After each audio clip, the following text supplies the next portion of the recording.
Good morning, students. Now the next topic is definite integration of odd and even functions. Then we must know that what is the odd function and what is even function. तो odd function के लिए यहाँ की condition होती है odd function, है ना। आप अगर ये समझ जाएंगे कि functions क्या है, हमारे odd functions क्या है, तो उनका definite integration आप बहुत आसानी से समझ जाएंगे। तो f of minus of x, जैसे आपको कोई फंक्शन दे रखा हो फॉर एन एग्जांपल, ये जितने भी फंक्शंस हैं ये सारे ऑड फंक्शंस हैं, x cube, x power 5, x power 7, या फिर मैं बोलूँ कि sin x, tan x, है ना। और यहाँ पर कर दिया कि वही x square into sine x, ठीक है। तो ये आप समझिएगा, जैसे ये आपको बोला गया कि x cube plus x upon x square plus 5, है ना। ये भी हमारा क्या है, ऑड फंक्शन है। कैसे ऑड फंक्शन होगा, है ना, तो वो अभी मैं आपको बताता हूँ। X square sine x, odd functions का, दो ऑड फंक्शंस का एडिशन भी ऑड फंक्शन होता है, लाइक एक्स स्क्वायर प्लस का वो एक्स क्यूब प्लस का साइन एक्स, ठीक है। तो इस तरह से जितने ये फंक्शंस हैं ये हमारे सारे के ऑड फंक्शंस हैं। तो ये ऑड फंक्शंस मैंने कैसे लिख दिए हैं, है ना। तो ये आपको आइडेंटिफाई करना आना चाहिए कि कैसे ऑड फंक्शंस होता है। तो ऑड फंक्शन के लिए कंडीशन होती है if f of minus of x is equal to minus of f of x, ठीक है। If minus of f of x is equal to, अगर मैं x की जगह पर क्या पुट करूं, फॉर एन एग्जांपल, मैंने जितने भी एग्जांपल लिए हैं, कोई भी एक एग्जांपल पिक कर लीजिए। ऐसे ये एग्जांपल लेता हूँ, f of x is equal to क्या है, x square and sin x, ठीक है। तो f of minus of x is equal to minus of x का whole square into sin x। तो मैंने क्या, वो sin माइनस x, ठीक है। तो कहने का मतलब क्या है कि ये जो वैल्यू हो गई, ये तो x स्क्वायर हो जाएगा, तो x स्क्वायर इनटू माइनस का sin x, तो ये आपका हो गया माइनस का x स्क्वायर sin x, है ना। तो value of what, value of this, तो यहाँ पर इसको मैं ले सकता हूँ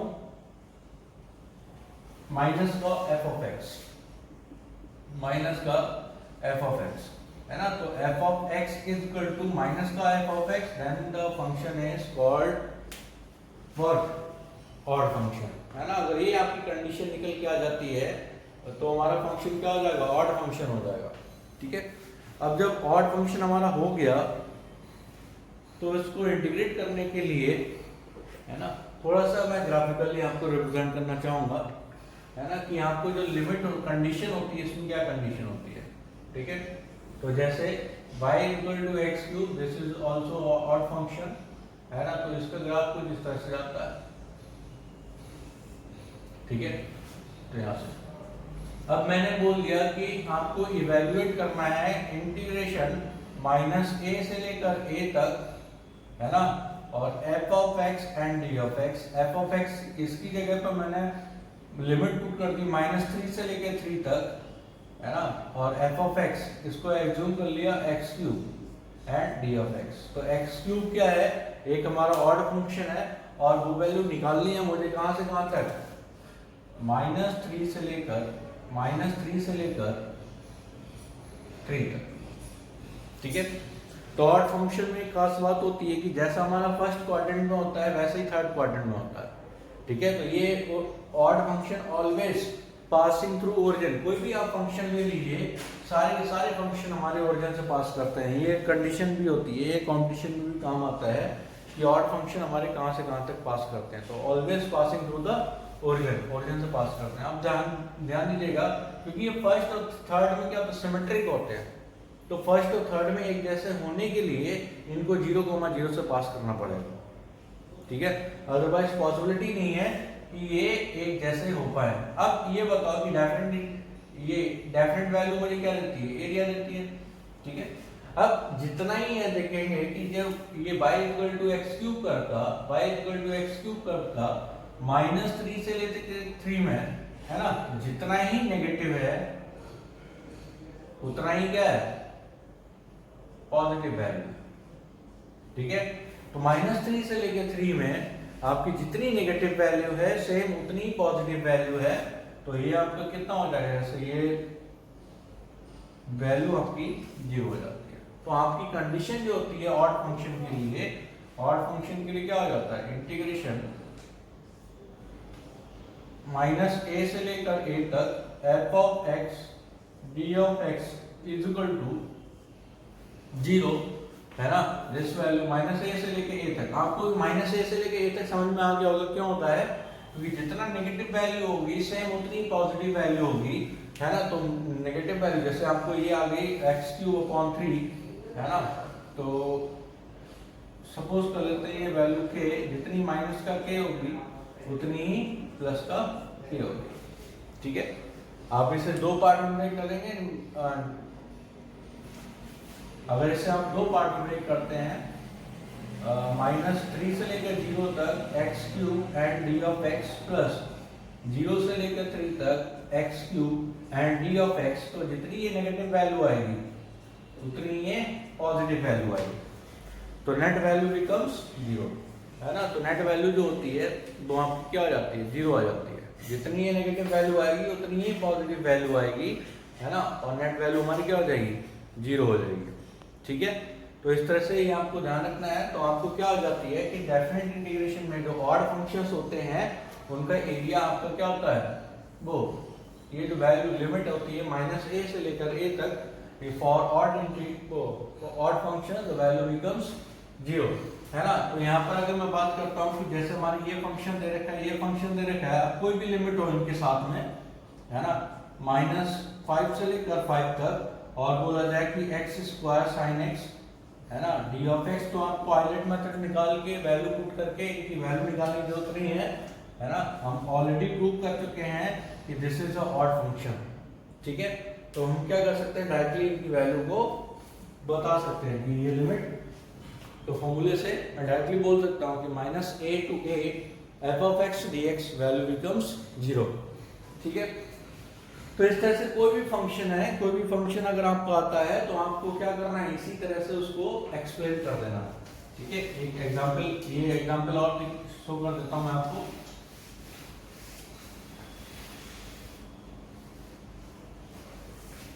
चलिए, जैसे आपको क्वेश्चन आ जाए कि evaluate the integration of this integration and d of x, है ना, ये मुझे इवैल्यूएट करना है, तो मैं क्या करूंगा कि f of x is equal to, और लिमिट दे रखी है -4 से लेकर 4 तक, है ना। तो f of x is equal to कितना हो गया, x³ माइनस का प्लस का x अपॉन x² प्लस का 5, ठीक है। तो मैंने कैलकुलेट करा f of -x is equal to, तो ये हो गया -x का cube minus x upon -x का स्क्वायर प्लस का 5, है ना। तो ये वैल्यू आप देखेंगे तो वैल्यू हो जाएगी ये माइनस का x³, क्योंकि -x का cube is equal to -x³, है ना, और माइनस का x, तो माइनस कॉमन ले लिया तो प्लस x हो जाएगा अपॉन ये प्लस x² हो जाएगा, x² प्लस का 5। तो यहाँ पर देखिए कंडीशन क्या है, ये वैल्यू हमारी कितनी है, f ऑफ x, तो f of -x is equal to minus of f of x, ठीक है। तो यहाँ पर जब ये कंडीशन बन के आ गई तो हमें क्लियरली पता है फंक्शन क्या है, f of x is equal to odd function, आप लिख देंगे कि ये हमारा ऑड फंक्शन है, ठीक है। ऑड फंक्शन है। अब जैसे ऑड फंक्शन हो गया तो यहाँ पर वैल्यू हमारी क्या होगी, प्रॉपर्टी लिख देंगे बाय यूजिंग प्रॉपर्टी -a से लेकर a तक f of x dx is equal to 0 if f of x is equal to f of x is a odd function, ठीक है। तो यहाँ पर इंटीग्रेशन की वैल्यू हो जाएगी, तो वो आपकी वैल्यू क्या हो गई, -4 से लेके 4 तक f of x d of x is equal to 0। तो यहाँ इंटीग्रेशन की वैल्यू हमारी क्या आ जाएगी, 0 वैल्यू निकल के आ जाएगी, ठीक है। तो ये तो हमारा था कि जितने भी ऑड फंक्शंस होते हैं उनको वैल्यू निकालने के लिए सेम हमारा किसके लिए होता है, इवन के लिए होता है। तो इवन के लिए मैं आपको एग्जांपल दे रहा हूँ, है ना, और उसमें भी आपको देखना है कि क्या होता है, डिफरेंस क्या होता है ऑड फंक्शन में और इवन फंक्शन में। ठीक है, तो ऑड फंक्शन हमारा क्या होता है कि जैसा क्या होता है कि फर्स्ट क्वाड्रेंट में होता है वैसे ही थर्ड क्वाड्रेंट में होता है। इवन फंक्शन को याद करने के लिए जैसा फर्स्ट क्वाड्रेंट में होता है वैसे ही किसमें होता है, सेकंड क्वाड्रेंट में होता है। तो यहाँ पर मैं बात करूँ x square x power 4 x power 6, cos x जो होता है वो हमारा क्या होता है, इवन फंक्शन होता है। अगर मैंने बोला कि x sin x तो ये हमारा इवन फंक्शन हो जाएगा। ठीक है, और मैंने बोल दी कि भाई x square into cos x, x square sin x या x क्यूब sin x, ये भी हमारा क्या हो गया, इवन फंक्शन हो गया। ये इसको मैं इधर लिख देता हूँ, है ना। तो यहाँ पर और भी एग्जांपल लेते हैं कि भाई x cube x square plus का 4, है ना, या फिर मैं बोलूँ x स्क्वायर माइनस का 6, ये सारी हमारी क्या है, इवन फंक्शन है। और 3 mod x upon x square plus का 3 mod x प्लस का 6, ये भी हमारा क्या है, इवन फंक्शन है। ठीक है, तो मॉड वाला भी फंक्शन क्या होता है, ये भी हमारा इवन फंक्शन है। ठीक है, तो ये हमारे जितने भी एग्जांपल दे रखे हैं ये सारे के सारे एग्जांपल किसके हैं, इवन फंक्शन के एग्जांपल हैं। तो इवन फंक्शन के लिए हमारी कंडीशन होगी f of minus of x is equal to f of x। ठीक है, तो f of minus of x is equal to f of x ये हमारी कंडीशन होगी फॉर द इवन फंक्शन, है ना। तो इवन फंक्शन अगर मुझे कल देखना है तो मैंने आपको बोला कि जैसा फर्स्ट क्वाड्रेंट में होता है वैसे सेकंड क्वाड्रेंट में होता है, जरूरी नहीं होता है कि ये ओरिजिन से पास करे। ठीक है, फॉर एन एग्जांपल अगर मैंने ले लिया y equal to x square plus 4, सभी को ग्राफ ड्रॉ करना होता है y equal to x square plus 4 कैसा होता है, तो वो इस तरह का हो गया, है ना। तो ये हमारे क्या है, इवन है ना। तो यहाँ पर देखेंगे कि अगर आपको बोला जाए कि भाई -3 से लेकर और यहाँ पर आपका 3 तक इंटीग्रेशन निकालना है, ठीक है, तो -3 से 3 तक इंटीग्रेशन निकालना है, तो आपको क्या होता है, ये सिमेट्रिक होता है about the y axis, and जैसे ही फर्स्ट क्वाड्रेंट में होता है वैसे सेकंड क्वाड्रेंट में होता है। ठीक है, तो यहाँ पर आपका क्या हो गया, एग्जाम्पल मैंने निकालना है कि भाई -3 से लेकर 3 तक एंड x स्क्वायर प्लस का 4 एंड d ऑफ x, ये मुझे इवैल्यूएट करना है। ठीक है, या फिर मैं बोलूँ -a से a। ठीक है, तो आप यहाँ ध्यान से देखिए कि भाई -a से लेकर a तक f of x and d of x, ये वैल्यू क्या, ये वैल्यू जैसे ये वैल्यू आपकी k है, वैल्यू k है, यहाँ से लेकर यहाँ तक का जो एरिया है दैट इज k। ठीक है, क्या ये एरिया भी k होगा कि नहीं होगा, होगा कि नहीं होगा, है ना। जितनी वैल्यू ये होगी पॉजिटिव वैल्यू उतनी सेम वैल्यू ये होगी अगर ये सिमेट्रिक है ना। तो यहाँ से अगर मैं बात करता हूँ कि this total value is 2k, है ना, मैंने एज्यूम करा हुआ है, ये आपको समझाने के लिए एज्यूम कर रहा हूँ, प्रॉपर्टी समझाने के लिए एज्यूम कर रहा हूँ, है ना। तो ये वैल्यू आपकी क्या हो जाएगी, ट्वाइस ऑफ, अगर इस k को मैंने लिख लिया, ये लिमिट कहाँ से 0 से लेकर a तक एंड दिस, तो 0 से लेकर a तक f of x and d of x। ठीक है, ये टोटल नेट एरिया उतना ही हो जाएगा, -a से लेकर a तक उतना ही एरिया होगा कि इतना हो गया, ट्वाइस ऑफ 0 से लेकर a तक, जितना 0 से लेकर a में है उसका डबल कर देंगे, तो k को डबल कर देंगे तो 2k आ जाएगा। ठीक है, तो ये प्रॉपर्टी होती है, इस प्रॉपर्टी ये समझाने के लिए मैंने लगाया था, इसको हटा दो, this is equal to this if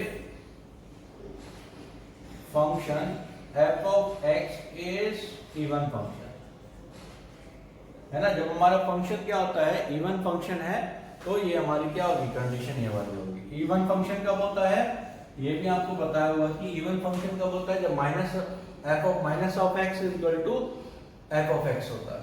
ठीक है, मुझे ये वाली वैल्यू कैलकुलेट करनी है। ठीक है, तो ये वैल्यू कैलकुलेट करने के लिए आपको क्या करना है भाई, f ऑफ x कितना दे रखा है, f ऑफ x आपका दे रखा है x स्क्वायर प्लस का 4।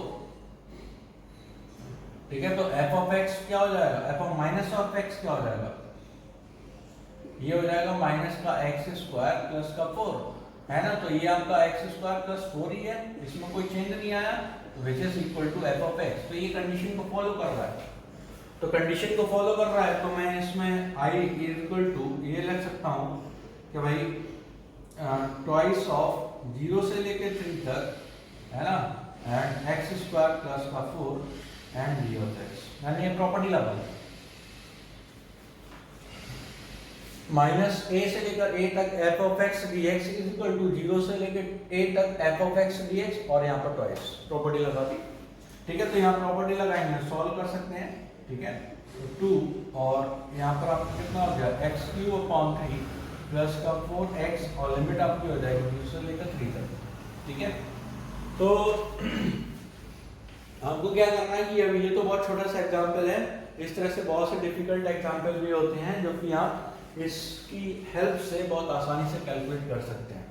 ठीक है, तो वो कैसे कैलकुलेट करना है तो वो भी आपको बताया जाएगा। जैसे इस वाले एग्जांपल में आपको लिमिट दे रखी होती, ठीक है, ठीक, तो जैसे आपको क्या दे दिया गया, सेकंड एग्जांपल लिखता हूँ, ये हटा देता हूँ। तो आपको ध्यान रखना है कि ऑड फंक्शन और इवन फंक्शन के लिए क्या डिफरेंस रहता है ना, ग्राफिकली भी आपको बता दिया है मैंने। अगर एग्जांपल सेकंड एग्जांपल मैं ले लूँ, ये दे रखा है कि -2 से लेकर 2 तक 3 mod of x upon x² plus का 3 mod x प्लस का 6 एंड d of x। ठीक है, तो आपका कितना है, f of x जो दे रखा है वो कितना है 3 mod of x upon x² plus का 3 mod x प्लस का 6। अगर मैं बोलूँ कि f of minus of x क्या हो जाएगा, 3 mod of minus of x upon minus x का स्क्वायर प्लस का 3 mod of minus of x plus का 6, ये वैल्यू हो जाएगी, है ना। तो ये वैल्यू आपकी कितनी है, ये वैल्यू हम ध्यान से देखेंगे, mod of minus of x equal to mod of x ही रहता है, तो ये -2 बैक खा लेता है ये mod, तो माइनस ये आपका हो गया अपॉन x² प्लस का 3 mod of x प्लस का 6। ठीक है, तो this value becomes f of minus of x equal to f of x। ये खुद में f of x वैल्यू बन गई, तो हमारा क्या हो गया, फंक्शन इज इवन फंक्शन। ठीक है, इवन फंक्शन में आपका जो ये x दे रखा -2 से लेकर 2 तक, तो इसको मैं लिख सकता हूँ इवन फंक्शन के लिए क्या हो सकता है, देन -a से लेकर a तक f of x d of x is equal to twice of 0 से लेकर a तक f of x d of x, इसके बराबर हो जाता है। ठीक है, तो ये वैल्यू हमारी हो जाएगी ट्वाइस ऑफ 0 से लेकर 2 तक, when x is equal to 0 से 2 and 3 mod of x upon x² plus का 3 mod of x प्लस का 6 and d of x। ठीक है, तो ये वैल्यू निकल के आ गई। अब मुझे क्या करना है, ये वैल्यू निकालने के लिए, तो 2 ट्वाइस ऑफ, अब x इक्वल टू क्या हो गया 0 से लेकर 2 तक, तो उस टाइम पर ये mod of x किसके बराबर होता है।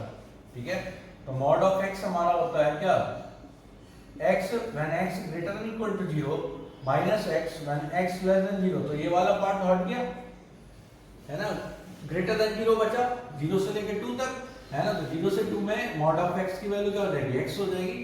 तो ट्वाइस ऑफ 0 से लेकर 2 तक 3x अपॉन x² प्लस का 3x प्लस का 6, ये वैल्यू, है ना। तो ये आप कैलकुलेट कर सकते हैं। कैलकुलेट करने के लिए आपको बताया गया था कि ये वैल्यू कैसे कैलकुलेट करनी है। ठीक है, तो ये सारी वैल्यू आप कैलकुलेट कर सकते हैं, आसानी से कैलकुलेट कर सकते हैं। ठीक है बेटा, तो इस तरह से ये क्वेश्चन थोड़ा सॉल्व करिएगा, बहुत ही इंपॉर्टेंट है ये आपके कंपटीशन पॉइंट ऑफ व्यू से और आपके 12th के पॉइंट ऑफ व्यू से। आपको समझना है कि फंक्शन हमारा ऑड फंक्शन कब होंगे, फंक्शन हमारे इवन फंक्शन कब होंगे, तो वो ठीक है, प्रैक्टिस करेंगे, एक दो क्वेश्चंस में आप अपने आप से समझेंगे तो वैल्यू समझ में आ जाएगी कहाँ पर हमारी ऑड फंक्शन है और कहाँ पर हमारा इवन फंक्शन है। ठीक है, तो ये देखने में ऑड फंक्शन लग रहा है लेकिन है ये हमारा इवन फंक्शन, क्योंकि माइनस यहाँ से कॉमन आएगा, माइनस यहाँ से कॉमन आ जाएगा, नेट वैल्यू क्या हो जाएगी, पॉजिटिव हो जाएगी।